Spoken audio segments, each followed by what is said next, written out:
Google also successfully pressured LG to move the location toggle to the second page. I repeat, Google successfully pressured LG to move the location toggle to the second page.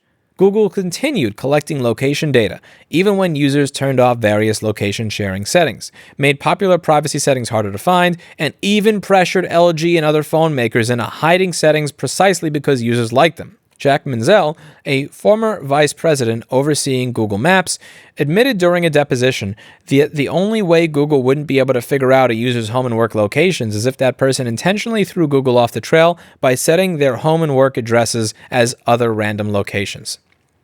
That is really, really creepy. There is no way to give a third-party app your location and not Google, one employee said according to the documents, adding, "This doesn't sound like something we would want on the front page of the New York Times."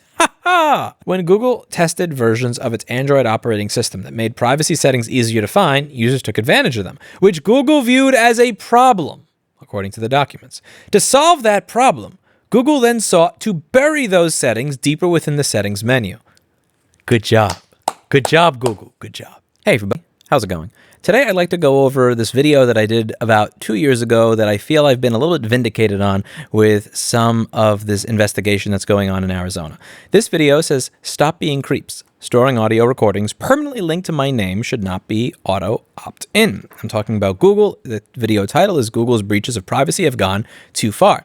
In this video, I'm talking about when I logged into my Google account and I found this little section of it where I could find all the data that they've stored on me. Now, I know that Google's model is to advertise to specific people, give them relevant ads based on knowing as much about you as humanly possible. Google works by giving you free stuff that is better than even stuff that you could pay for in that same arena.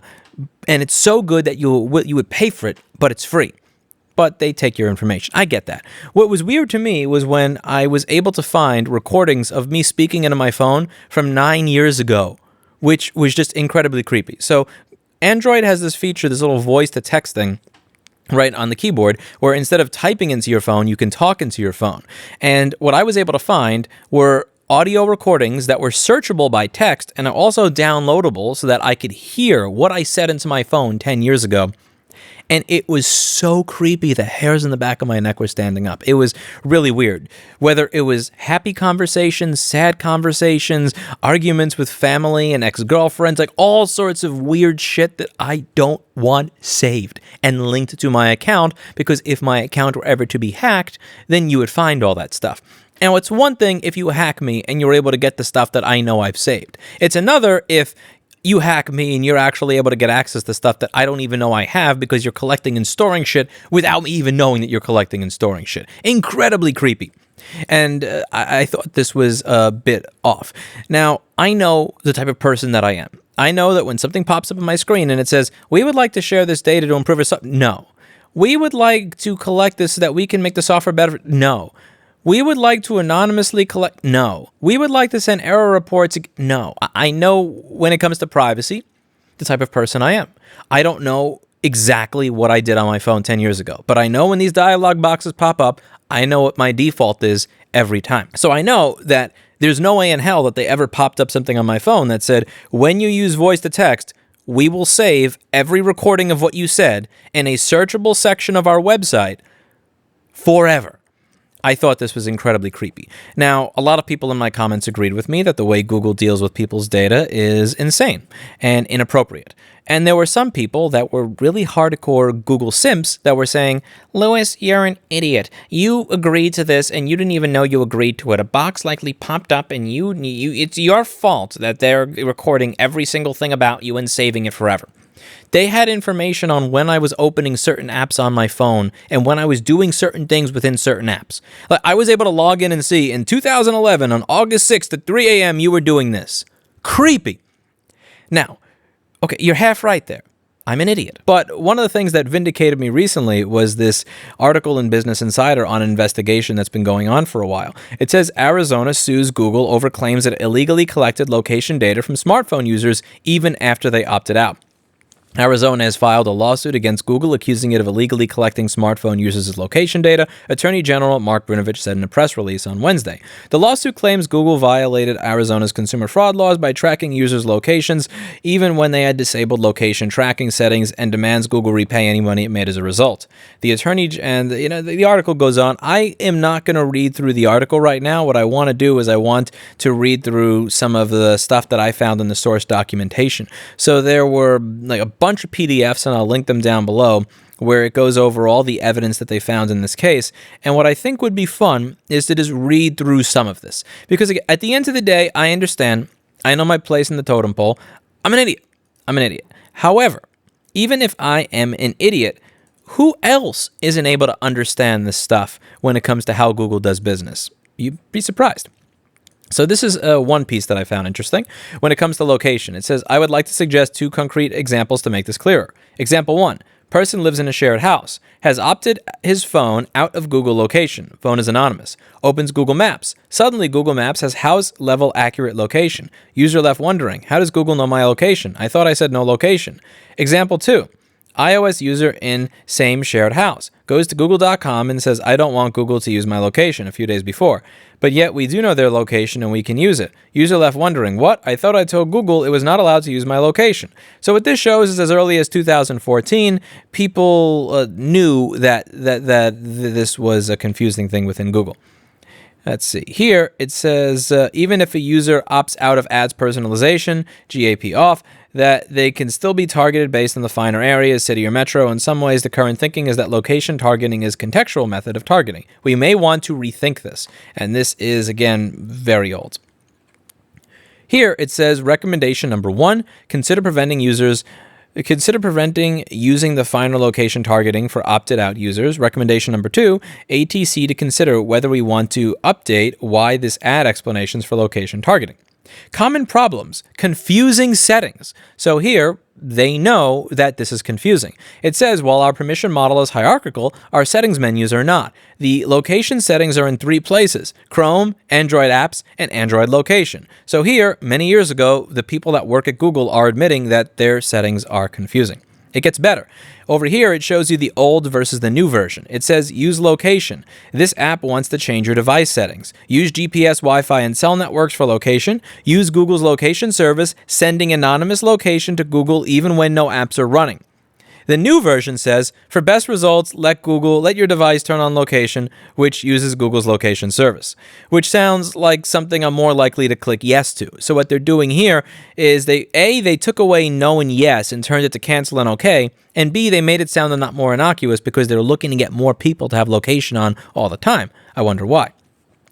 Now, an article came out in the AP where they were talking about Google collecting location data and how confusing it was, and this is from a Google employee. It says, I agree with the article. Location off should mean location off, not except for this case or that case. The current user interface feels like it is designed to make things possible, yet difficult enough that people won't figure it out. New exceptions defaulted to on, silently appearing in settings menus you may never see is redacted, and I am going to take a wild guess that we could replace the word redacted with bullshit, and that's probably what he typed. So this is not me. This is not me being an idiot, missing the thing that they say on the screen where they say, we are going to save recordings of what you've said 10 years ago to associate it with your Google account without informing you. This is someone that works at Google who's probably 10 times smarter than I am. I sincerely doubt I'm intelligent enough to be a freaking janitor at Google. And they're saying that this is confusing. He's saying that it's redacted. It is redacted. I agree with you. Now, continuing. Although I know how it works and what the difference between location and location history is, I did not know web and app activity had anything to do with location. Also, it seems like we're not very good at explaining this to users. This is another person who works at Google commenting on this very situation. Indeed, we aren't very good at explaining this to users. Add me to the list of Googlers who didn't understand how this worked and was surprised when I read the article. Of course, we shouldn't have to explain this to users. The real failure here is that we shipped a user interface that confuses users and requires explanation. We should redesign the user interface so it's obvious what's happening and make it easy for users to choose the settings they want in one place without parsing complex details about product interactions. Next one of the department heads here is saying, let's see if I can fill in the blanks. But admittedly, there is a bit of a mess that we are working to clean up. This is 3 years later. So we have 2014, they notice that there is an issue when it comes to location data. 2017, 3 years later, this is a bit of a mess.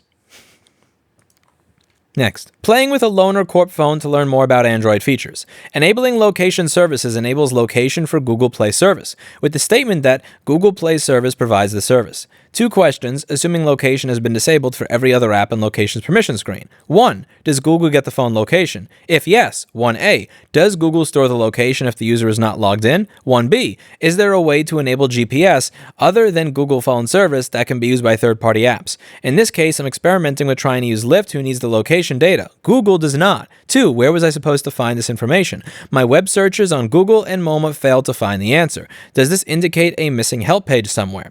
So then, again, someone who works at Google, who cannot find in Google's own help and documentation, and with their own intelligence as someone who works for the company, how Google is dealing with their location data. Here, it says, hidden deep within settings, yes. Real people just think in terms of locations is on, location is off, because that's exactly what you have in the front screen of your phone. Hidden deep within settings. Yeah, this is not me. This is not some sort of Google critic. This is not someone that works at Apple. This is not an iPhone fanboy. People who work at Google. Hidden deep within settings. Here, there is from 2014, simplifying location history settings on Android. Problem: most users don't understand the difference between location reporting and location history. Complex settings lead to bad states. Goals: reduce confusion around location history settings, provide better transparency, and provide better controls. As early as 2014, Google knew this was a problem, and they did nothing. Speaking as a user, what the fuck? More specifically, I thought I had location tracking turned off in my phone. However, the location toggle in the quick settings was on. So our messaging around this is enough to confuse a privacy-focused Google software engineer. That's not good. Second, after turning off the Google location toggle, I go to Maps. Now I can't find my location and prompts me to turn location services back on. That's 2 fails. Fail number 1, Maps refuses to take no for an answer. Although I turned off location services 20 seconds earlier, Maps is trying to make me second-guess my conscious decision. This is the now, not now, maybe later anti-pattern that we can't seem to wean ourselves off of. What else won't work without location services? Navigation, Play Store, Netflix, GPS tracking. Fail number 2. I should be able to get my location on my phone without sharing that information with Google. This may be how Apple is eating our lunch. I'm not an iOS expert by any means, but it seems Apple does not rely nearly as heavily as we do on transmitting user-identified information into the cloud in order to work with it. They're much more likely to leave the user's data on the user's devices. A Google software engineer that can't themselves figure out what is going on. Now let's go through some more interesting stuff that unfortunately was fully redacted from the evidence. What I wanted to do is go through, they had like 30 or 40 different PDFs that were 40 to 60 pages each with lots of evidence in them. And unfortunately, the best piece of information was blacked out. I hope that eventually does come out. They do have evidence of it and they did cite it, but it doesn't seem like it's made publicly available. They redacted everything within this one document. This was the part that I found to be most interesting of everything here. Google invests tremendous resources trying to persuade users to hand over their precise location data. Increasing the number of users who do is a significant driver of ad revenue for Google. As a result, Google deliberately tries to minimize opportunities for users to disable location settings, and Android's architecture is designed to conceal the opportunities that do exist. Google also successfully pressured LG to move the location toggle to the second page. I repeat, Google successfully pressured LG to move the location toggle to the second page. That's weird. Again, if the issue is the users are just being idiots, okay, fine, whatever. Users may be idiots. At the same time, why are you actively working with hardware manufacturers to ensure that the privacy stuff is hidden as much as it can be? To the point where your own software engineers don't even know how it works. What the fuck? This is just, it's such a rapist mentality, in my opinion. Again, here, fail number 1. Maps refuses to take no for an answer. Although I turned off location services 20 seconds earlier, Map is trying to make me second guess my conscious decision. Refuses to take no for an answer. rapist mentality. The Attorney General and contingency fee lawyers filing this lawsuit appear to have mischaracterized our services, a Google spokesperson said in a statement to Business Insider. No, they didn't. No, they didn't. What they did is they read the back and forth between your own company employees where they said this is redacted and what the fuck. Redacted. Redacted. Google has repeatedly come under fire for how it collects user data, both in the US and globally. The company could also soon face 2 additional lawsuits, one from state attorney generals and another from the DOJ, as probes into the company's ad and search dominance wind down. Google is facing another legal challenge accusing it of illegally collecting users' data, this time from Arizona, whose attorney general filed a lawsuit against the company on Wednesday. The lawsuit claims that Google violated Arizona's consumer fraud laws by continuing to collect smartphone location information even after users explicitly opted out of location tracking, which Google then exploits to power its lucrative advertising business. While Google users are led to believe they can opt out of location tracking, the company exploits other avenues to invade personal privacy, Attorney General Mark Brnovich said in a press release. It's nearly impossible to stop Google from tracking your movements without your consent or knowledge, he said, adding that even the most innovative companies must operate within the law. Arizona alleges that Google misleads its users by making it impractical, if not impossible, to actually opt out of its data collection practices by confusing them with a labyrinth of settings, continually changing how location sharing permissions work, and deceiving them about when it deletes their information. The Attorney General and the contingency fee lawyers filing this lawsuit appear to have mischaracterized our services. A spokesperson from Google said in a statement to Business Insider, "We have always built privacy features into our products and provided robust controls for location data. We look forward to setting the record straight." Arizona is seeking to force Google to forfeit any profits it made as a result of the alleged surreptitious data collection, pay back consumers, and pay the state up to $10,000 in fines per violation. The lawsuit is a result of a 2-year-long investigation that Arizona began in 2018 following a report from the Associated Press that found Google tracked smartphone users' locations through a variety of apps and services, even if they had enabled a privacy setting that ostensibly prevented Google from doing so. This is not the first time Google has faced legal scrutiny over how it collects and uses data. Last December, the European Union opened a new antitrust investigation into how Google leverages data months after slapping the company with its 3rd multi-billion-dollar fine in just 3 years. Regulators in the US have also been looking into whether Google's data practices unfairly give it an edge in its online ads and search businesses. A group of state attorney generals and U.S. Justice Department both have ongoing investigations that are expected to wrap up in the coming months and could result in additional lawsuits. And then another article, Apple is eating our lunch. Google employees admit in lawsuit that the company made it nearly impossible for users to keep their location data private.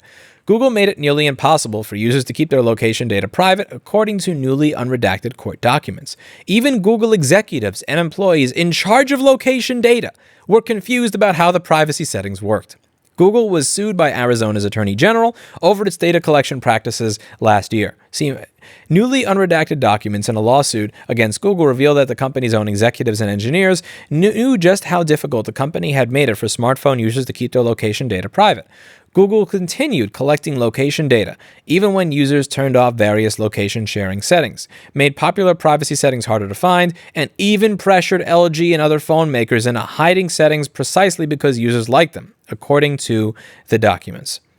Jack Menzel, a former vice president overseeing Google Maps, admitted during a deposition the only way Google wouldn't be able to figure out a user's home and work locations is if that person intentionally threw Google off the trail by setting their home and work addresses as other random locations.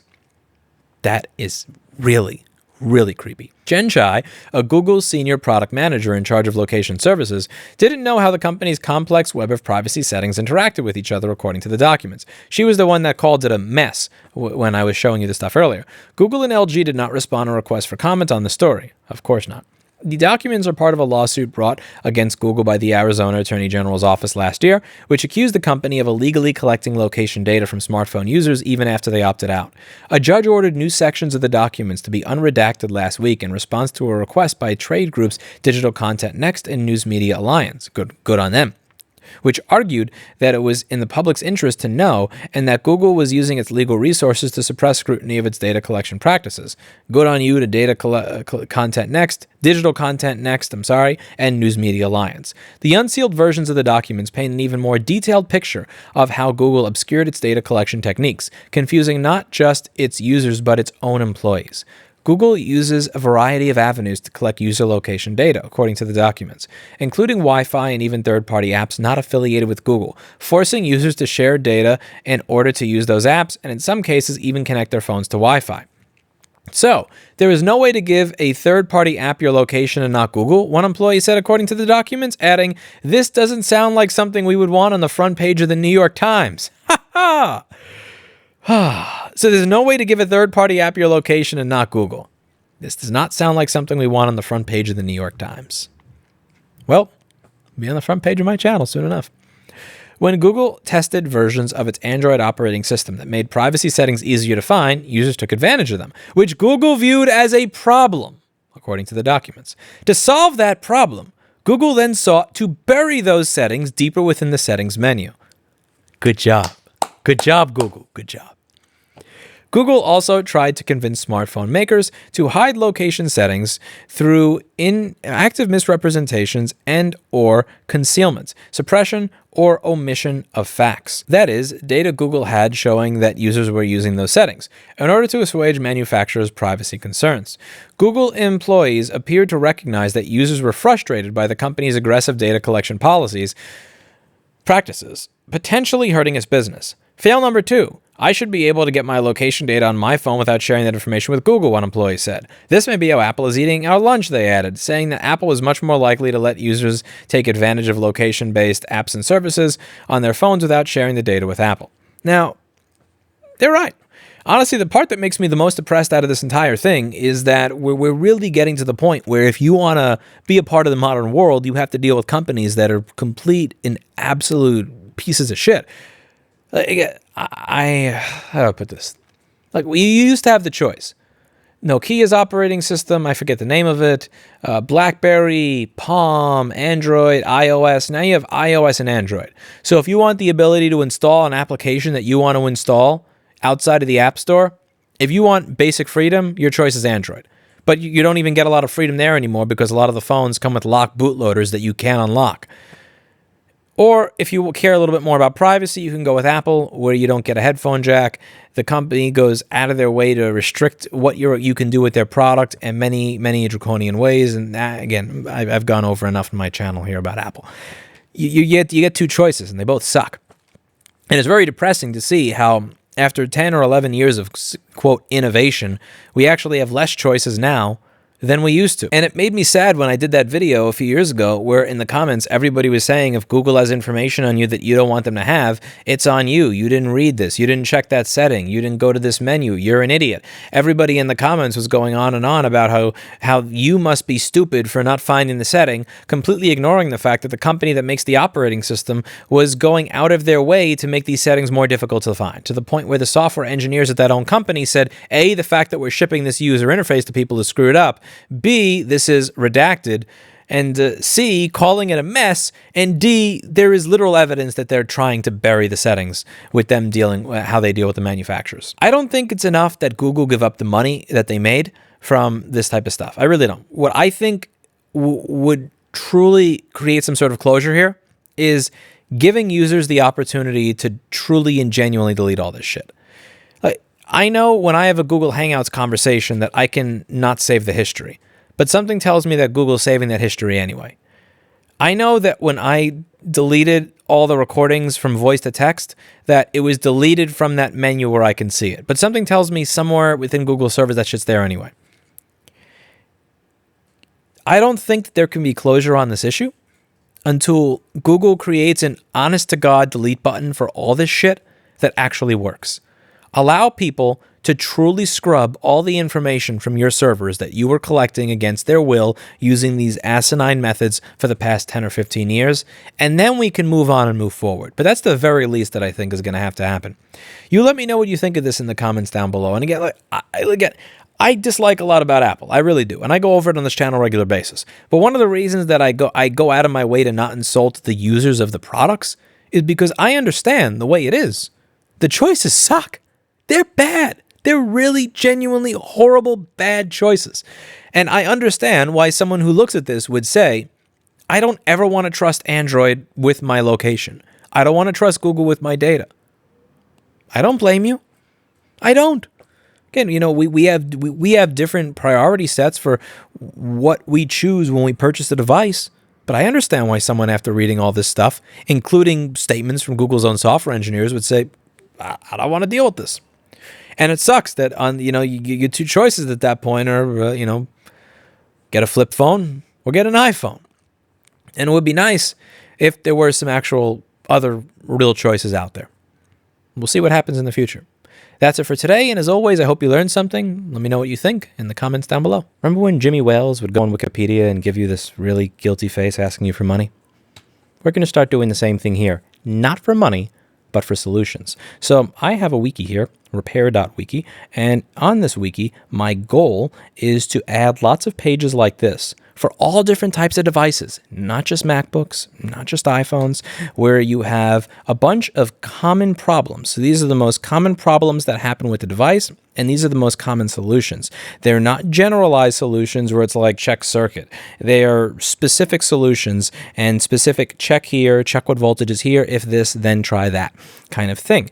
Now, what I am asking for all of my subscribers is for people to put solutions in here for all different types of devices. So the way that I found all of these is, staying up until 3 or 4 in the morning, banging my head against the wall until I learn them all. And someone who brings a device to someone else, they may not have that solution. And if they don't have that solution, they don't have the time to bang their head against the wall for a few years figuring it all out, they may not be able to fix the product. That makes repair a less viable option for that customer. It means that shop will not make as much money. It means that the consumer, if they wish to do a do-it-yourself repair, will be less likely to do a do-it-yourself repair and more likely to throw the device out. What we're about at Repair Preservation Group is as many people as possible getting involved in the field of repair, getting involved in repair itself as a process. And the way I want to do that is by taking all the knowledge from all these little corners of the world that's stuck in people's heads and putting it somewhere. So that if someone brings a MacBook to another shop that's not mine, that the information is not stuck in my head. That shop will not have to tell that customer, I can't fix this problem. They could look at this list and go, this is on the list. Now I know this may be economically viable. I can check for it. I can fix it. Yeah, we can fix it for you. That customer will think better of repair. That shop will be better off because of it. That device will not be in a landfill. And if someone wants to fix it themselves, the knowledge is here. So I've added a lot of content to this wiki for all different models of MacBooks. But at this point in time, I'm really 99% of the content on this wiki has been created by me. So what I'm asking of all of you is contribute, add a page. For instance, the iPhone section is very sparse here. So if you're good at iPhone board repair, add something. If you're good at Samsung Galaxy board repair, add something. If you're good at repairing whatever type of device it is that's not on here, consider adding a little guide. Whatever time it took you to figure something out, one of the things that I enjoy is knowing that someone else is not going to take 80 hours to get to that solution, but that they'll find it in 20 minutes. And there may be something out there that took you 40 minutes to fix, or 3 hours, or 5 hours to fix, that someone else may be able to fix in 5 minutes because you shared information on it. This is a little pet project of mine, and I'd like to get to the point where, at least within the consumer electronics and device industry, where I can actually start compensating people financially for producing top tier good articles similar to the article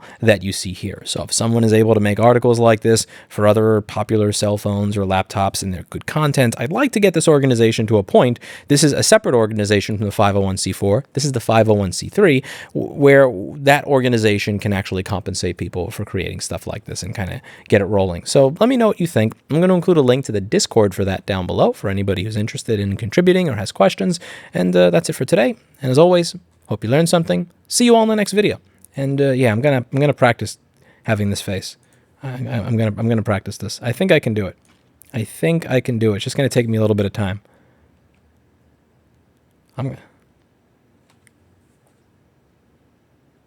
Erica, I need you to zoom in on the camera. That's good. All right. See you all next time.